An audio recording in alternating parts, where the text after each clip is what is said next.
Bible अध्ययन श्रृंखला के अंदर आपका हार्दिक स्वागत है। प्रभु आपको बहुत आशीष दे। हम लोग प्रेरित पौलुस के द्वारा लिखे हुए कुरिन्थियों की पहली पत्री का अध्ययन कर रहे हैं। 7वें अध्याय के पहले भाग को हमने पिछले सत्र में देखा था। इस बार 7वें अध्याय के दूसरे भाग में हम हैं 17 आयत से आगे। चलिए प्रार्थना करते हैं। परमेश्वर पिता, हम आपका धन्यवाद देते हैं आपके जीवित वचन के लिए। आप हमको दैनिक जीवन के बारे में सिखा रहे हैं प्रभु, और हम उत्साहित हैं कि आप हमें सुधार रहे हैं, तैयार कर रहे हैं और आपके जैसा बना रहे हैं। बहुत बहुत धन्यवाद पवित्र आत्मा। प्रभु यीशु मसीह के नाम से मांगते हैं, आमीन और आमीन।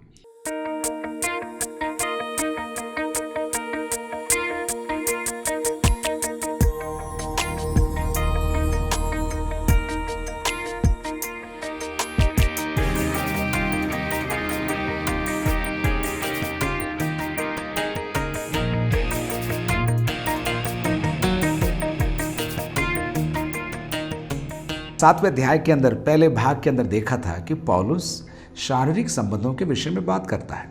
सबसे पहला झुंड वो विवाहित स्त्री और पुरुष को संबोधित करता है और उनसे कहता है कि शारीरिक संबंधों को लेकर तुम्हारे विचार कुछ भी हों, लेकिन मैं तुम्हें कहता हूं, अगर तुमने विवाह किया है तो तुम एक दूसरे से दूर मत रहो, एक दूसरे का हक पूरा करो। उसके बाद वो 7वीं आयत में अपनी गवाही देता है और कहता है, मैं जिस अवस्था में हूँ वैसे ही तुम भी रहो, ये मेरी प्रार्थना है। और हमने ये कहा था कि पौलुस कभी विवाहित रहा होगा, परंतु जब वो ये खत लिख रहा था 2 कारणों से, या तो उसके पत्नी के देहांत के कारण या फिर उसके पत्नी के उसे छोड़कर चले जाने के कारण वो अभी अविवाहित दशा के अंदर है।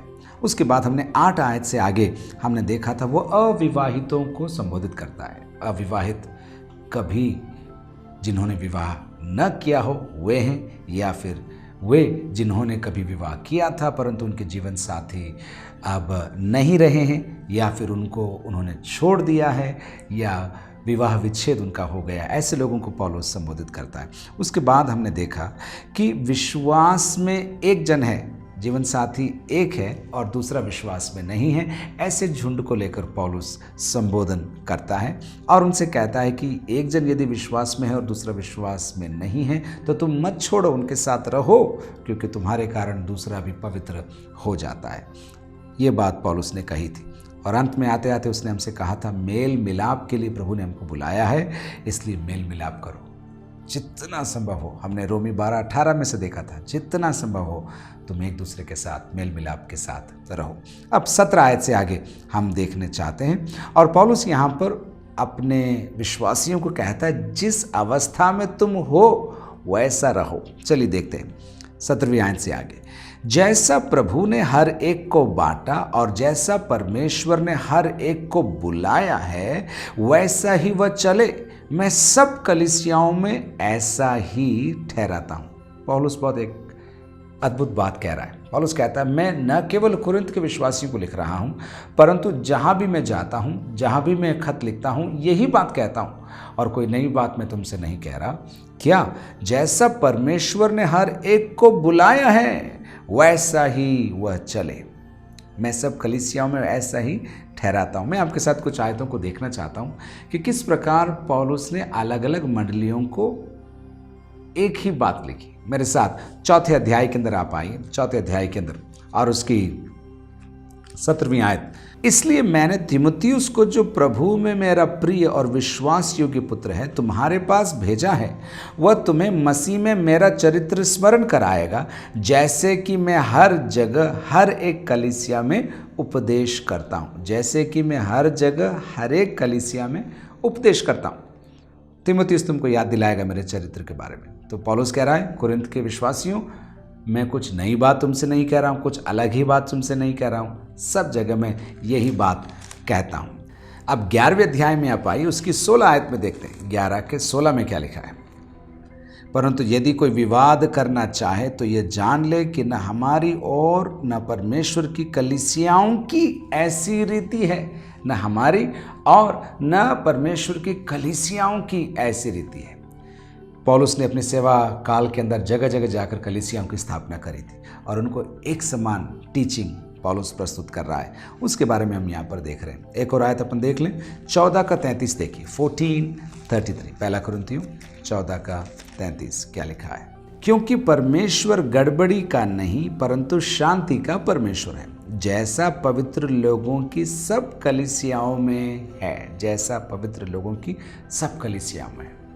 2-3 बातें इसमें से हम सीखना चाहते हैं। एक, हर कलीसिया में समान शिक्षा पौलुस दे रहा था, अलग अलग नहीं, दर्जे के हिसाब से, धन के हिसाब से, मान सम्मान के हिसाब से, उनकी इच्छाओं के हिसाब से नहीं, समान शिक्षा पौलुस प्रस्तुत कर रहा था।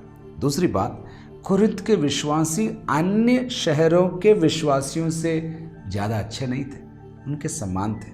तो चाहे आर्थिक दर्जा हो, चाहे सामाजिक दर्जा हो, पौलुस सबको बराबर दर्जा देता है और कहता है जैसा मैं हर जगह सिखाता हूँ वैसे तुम्हें भी सिखा रहा हूँ। लौट कर आते हैं 17 एक बार और मैं पढ़ूंगा। जैसा प्रभु ने हर एक को बांटा है और जैसा परमेश्वर ने हर एक को बुलाया है वैसा ही वह चले। मैं सब कलीसियाओं में ऐसा ही ठहराता हूँ। 18, जो खतना किया हुआ बुलाया गया हो वह खतना रहित न बने। जो खतना किया हुआ बुलाया गया, यानी कि यहूदी हो तुम और तुम्हें सुसमाचार मिला है तो तुम जैसे हो वैसे ही रहो। तो जिसका खतना हुआ है वो खतना रहित कैसे हो सकता है? शारीरिक रूप से असंभव है, लेकिन मानसिकता में, उठने बैठने में, अपनी प्रवृत्तियों में वो पुराना रंग दिखा सकता है। पौलुस कहता है जो खतना किया हुआ बुलाया गया हो वह खतना रहित न बने। जो खतना रहित बुलाया गया हो वह खतना न कराए। बहुत ही गंभीर वाक्य। उस समय पर ज़्यादातर विश्वासी यहूदी थे और कुछ विश्वासी गैर यहूदी समुदायों में से प्रभु के पास आ रहे थे। पौलुस स्पष्ट उनसे कह देता है जो खतना रहित बुलाया गया हो वह खतना न कराए। 19, न खतना कुछ है और न खतना रहित। बराबर की बात कह रहा है पौलुस। न खतना कुछ है और न खतना रहित, परंतु परमेश्वर की आज्ञाओं को मानना ही सब कुछ है। एथनिक स्टेटस यानी कि जातिवाद को पौलुस छांट रहा था, उसको काट रहा था। मैं यहूदी हूँ, मैं ये हूँ, मैं वो हूँ, नहीं। आज भी कलीसिया के अंदर देखने को मिलता है जाति के नाम पर, भाषा के नाम पर, धन के नाम पर, स्टेटस के नाम पर, गाड़ी के नाम पर लोग एक दूसरे को बांट देते हैं। पौलुस इसके खिलाफ था, प्रभु इसके खिलाफ है और हमें भी इसके खिलाफ रहना है। सुनिए, न खतना कुछ और है न खतना रहित, परंतु परमेश्वर की आज्ञाओं को मानना ही सब कुछ है। कुरिन्थ के अंदर अब देखिए पौलुस दासों को लिखेगा, गुलामों को लिखेगा। और अब पौलुस कह रहा है अगर तुम गुलाम हो तो गुलाम रहो, कोई बात नहीं, छूटने की कोशिश मत करो। और अगर तुम छुड़ाए हुए हो तो तुम गुलाम बनने की कोशिश मत करो। जैसे तुम हो वैसे रहो, प्रभु के पीछे चलो, प्रभु की बातों को मानो। मूल बात यह है। चलिए देखते हैं। हर एक जन जिस दशा में बुलाया गया हो उसी में रहे। इस पद्यांश के अंदर बार बार बुलाया शब्द का जिक्र आएगा। तो आपको समझना होगा जब एक ही शब्द बार बार उपयोग में आ रहा है तो उसके अंदर कुछ गहराई है। पौलुस कह रहा है हमारी बुलाहट हम जैसे थे उसी अवस्था में आइए और उसमें हमको बने रहने की ज़रूरत है, न कि दूसरों के साथ तुलना कर अपने आप को हीन मानने की या उच्च मानने की ज़रूरत है। यदि तू दास की दशा में बुलाया गया हो तो चिंता न कर, परंतु यदि तू स्वतंत्र हो सके तो ऐसा ही काम कर। दास है तो चिंता मत कर, स्वतंत्र हो सकता है। उस समय पर गुलाम लोग पैसा देकर या बॉन्ड भरकर स्वतंत्र हो सकते थे। तो फ्रीडमैन उनको कहते थे, कभी गुलाम थे लेकिन अभी आज़ाद हैं, किसी की गुलामी में नहीं है, क्योंकि उन्होंने अपनी कीमत अदा कर ली है, अपना प्रायश्चित चुका दिया है, या जो कुछ उनका भाग बनता था उसको उन्होंने दे दिया है। यदि तू दास की दशा में बुलाया गया हो तो चिंता न कर, परंतु यदि तू स्वतंत्र हो सके तो ऐसा ही काम कर, क्योंकि जो दास की दशा में प्रभु में बुलाया गया है वो प्रभु का स्वतंत्र किया हुआ है। वैसे ही जो स्वतंत्रता की दशा में बुलाया गया है वो मसीह का दास है। क्या बात है! पौलुस कह रहा है अगर तू बाहर गुलाम है तो जब तू मसीह में आता है तो स्वतंत्र है, तू स्वतंत्र है, यू आर फ्री। लेकिन यदि तू बाहर स्वतंत्र है, प्रभु में जब तू आता है तो मसीह का गुलाम है। तो स्वतंत्र हो या गुलाम बराबर हो, पौलुस कह रहा है। 23, तुम दाम देकर मोल लिए गए हो। 6 अध्याय में भी 20वीं आयत में हमने देखा था, क्योंकि दाम देकर मोल लिए गए हो। दास प्रथा उस समय प्रचलन में थी और पौलुस इन शब्दों का प्रयोग करता है और उनको समझ में आ रहा था, उनको बिल्कुल समझ में आ रहा था कि पौलुस क्या कह रहा है। पौलुस कह रहा है, तुम दाम देकर मोल लिए गए हो, मनुष्यों के दास न बनो। हे भाइयों, जो कोई जिस दशा में बुलाया गया हो वो उसी में परमेश्वर के साथ रहे। 8वीं बार बुलाया, इन 17 आयत से हमने शुरू किया, वहाँ से 8 बार पौलुस ने लिख दिया बुलाया। हमारी बुलाहट के विषय में पौलुस हमें याद दिलाता है।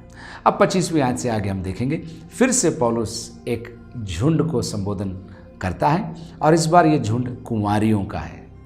देखते हैं 25 आयत से आगे, कुंवारियों के विषय में प्रभु की कोई आज्ञा मुझे नहीं मिली, परंतु विश्वास योग्य होने के लिए जैसी दया प्रभु ने मुझ पर की है उसी के अनुसार सम्मति देता हूं। 7वें अध्याय की 6ठी आयत में उसने कहा था अनुमति है न कि आज्ञा। उसके पश्चात 10वीं आयत में उसने इसके विपरीत कहा, उनको मैं नहीं वरन प्रभु आज्ञा देता है। अब फिर से वो कह रहा है, कोई आज्ञा मुझे नहीं मिली, परंतु विश्वास योग्य होने के लिए जैसी दया प्रभु ने मुझ पर की है। 2 कुरिन्थी 4:1 में मैं आपको लेकर जाना चाहता हूँ। वहाँ लिखा है, इसलिए जब हम पर ऐसी दया हुई कि हमें यह सेवा मिली तो हम हियाव नहीं छोड़ते। दया, पौलुस कहता है मुझे दया प्राप्त हुई है और उस दया के अंदर मुझे साहस और हियाव प्राप्त हुआ है और उस साहस और हियाव को लेकर मैं तुमसे कह रहा हूं जो मैं कह रहा हूं। क्या कह रहा हूं? अब देखते हैं। मेरी समझ में यह अच्छा है कि आजकल क्लेश के कारण देखेंगे उसको हम आगे, आजकल क्लेश के कारण मनुष्य जैसा है वैसा ही रहे। कैसा? यदि तेरे पत्नी है तो उससे अलग होने का यत्न न कर, और यदि तेरे पत्नी नहीं तो पत्नी की खोज न कर, परंतु यदि तू विवाह भी करे तो पाप नहीं, और यदि तू कुंवारी ब्याही जाए तो कोई पाप नहीं, परंतु ऐसों को शारीरिक दुख होगा और मैं बचाना चाहता हूँ। पौलुस कह रहा है कुंवारों से जिनका विवाह नहीं हुआ है, पौलुस कह रहा है जैसे हो वैसे रहो। अगर विवाहित हो तो छूटने की कोशिश मत करो, विवाह नहीं किया है तो विवाह का प्रयास न करो, पौलुस कह रहा है। और फिर आगे कहता है अगर कोई विवाह करता है तो पाप नहीं करता है, एक बार और कहेगा, और यदि कोई कुंवारी ब्याही जाए तो कोई पाप नहीं। पौलुस क्या कह रहा है? इस पूरे अध्याय में पौलुस क्या कह रहा है? पौलुस कह रहा है शारीरिक संबंध पवित्र है, विवाह के बाहर शारीरिक संबंध स्थापित नहीं होने चाहिए, और अगर कोई कुंवारी है या कुंवारा रहना चाहता है प्रभु के काम के लिए और उसे वो वरदान प्राप्त है तो उसकी अनुमति है, पौलुस कह रहा है।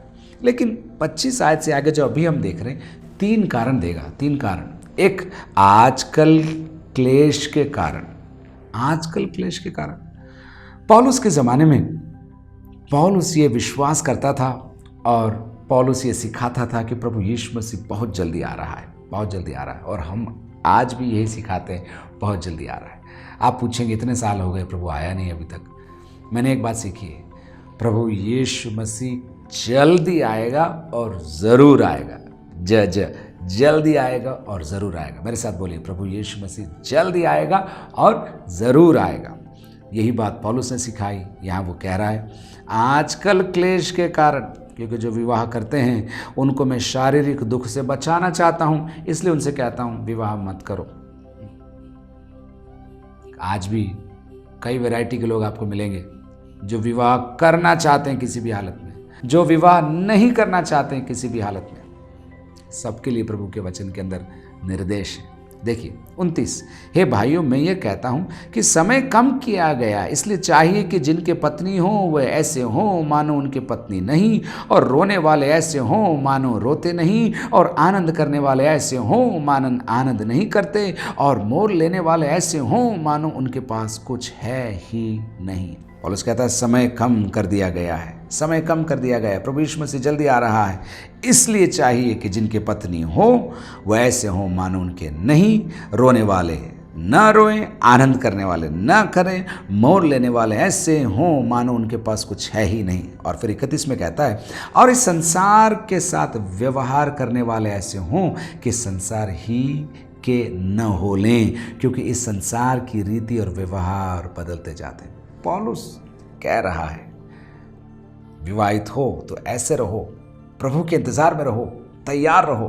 तुम बिजनेस करते हो, तुम पढ़ाई करते हो, मैं आज की भाषा में बोल रहा हूँ, तुम बिजनेस करते हो, पढ़ाई करते हो, तुम एंजॉय करते हो, तुम एंटरटेनमेंट में तुम डूब रहे हो, ये सब अच्छी बातें हैं, लेकिन ऐसे रहो कि इनकी पकड़ तुम पर नहीं, तुम इन्हें पकड़े रहो, ताकि समय आने पर तुम छोड़ भी दो और मुक्त होकर प्रभु की सेवा के लिए निकल पड़ो और प्रभु के साथ बादलों पर उठा लिए जाओ। अब 32 आयत से आगे, अतः मैं ये चाहता हूं कि तुम्हें चिंता ना हो। चिंता सकारात्मक भी हो सकता है, नकारात्मक भी हो सकता है। पौलुस दोनों का प्रयोग यहां पर करेगा। देखते हैं, अतः मैं ये चाहता हूं कि तुम्हें चिंता ना हो।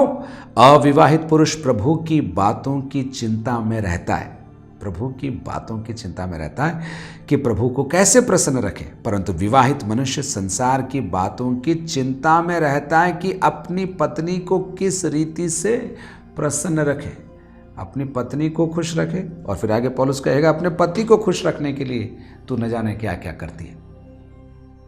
दोनों बातें बार बार पौलुस स्त्री से भी कहेगा, पुरुष से भी कहेगा, पुरुष से कहेगा वही बात स्त्री से भी कहेगा, कहीं कोई गलत अर्थ न निकाले। इसलिए आपको याद है चिंता के बारे में प्रभु यीशु मसीह ने भी कहा, पौलुस ने भी कहा, और हमें भी सचेत रहना है कि हम चिंता में डूब न जाएं। चिंता करना है, ध्यान देना है, लेकिन इतना भी नहीं कि बाकी सब कुछ हम भूल जाएं। देखते हैं आगे, विवाहिता और अविवाहिता में भी भेद है। अविवाहिता प्रभु की चिंता में रहती है कि वह देह और आत्मा दोनों में पवित्र हो, परंतु विवाहिता संसार की चिंता में रहती है कि अपने पति को प्रसन्न रखे। पहले उसने बोला पत्नी को खुश रखे, और अब वो कह रहा है पति को खुश रखने के लिए स्त्री प्रयत्न करती है। खुदा करे दोनों एक दूसरे को खुश रखें, प्रसन्न रखें, लेकिन सबसे बढ़कर प्रभु को प्रसन्न रखें। 35, मैं ये बात तुम्हारे ही लाभ के लिए कहता हूँ, न कि तुम्हें फंसाने के लिए, वरन इसलिए कि जैसा शोभा देता है वैसा ही किया जाए। जो सही है वही किया जाए, जैसा शोभा देता है वही किया जाए, कि तुम एक चित होकर प्रभु की सेवा में लगे रहो। विवाहित हो या अविवाहित, जो कुछ तुम करते हो प्रभु की महिमा के लिए करो, और जो शोभा युक्त है वही तुम करो, वही तुम करो। 36, यदि कोई यह समझे कि मैं अपनी उस कुमारी का हक मार रहा हूं जिसकी जवानी ढल रही है और आवश्यकता भी हो, तो जैसा चाहे वैसा करे, इसमें पाप नहीं, वह उसका विवाह होने दे।